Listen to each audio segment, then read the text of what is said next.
Hey guys! Please subscribe my YouTube channel. Today I will tell you about how to design one-way slab. So move toward our today's video.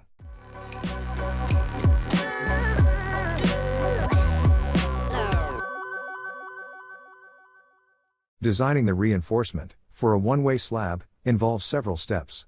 Here is a general guide to the process. Determine the loads. The first step in designing a one-way slab is to determine the loads that it will need to support.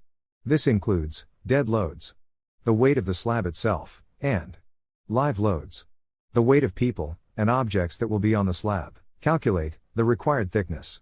Once the loads have been determined, the required thickness of the slab can be calculated based on the span of the slab and the properties of the concrete and reinforcement. Determine the effective span. The effective span of the slab is the distance between supports, which is different from the clear span. The effective span takes into account the portion of the slab that is supported by the adjacent beams or walls. Calculate the bending moment. The bending moment is the force that causes the slab to bend, and it is calculated based on the loads and the effective span of the slab. This bending moment will be used to determine the required reinforcement. Determine the reinforcement required. The required reinforcement for the slab is based on the bending moment and the properties of the reinforcement.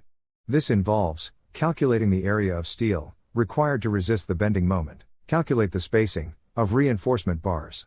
Once the area of reinforcement required is determined, the spacing of the reinforcement bars can be calculated based on the number and size of bars used. Draw the reinforcement layout.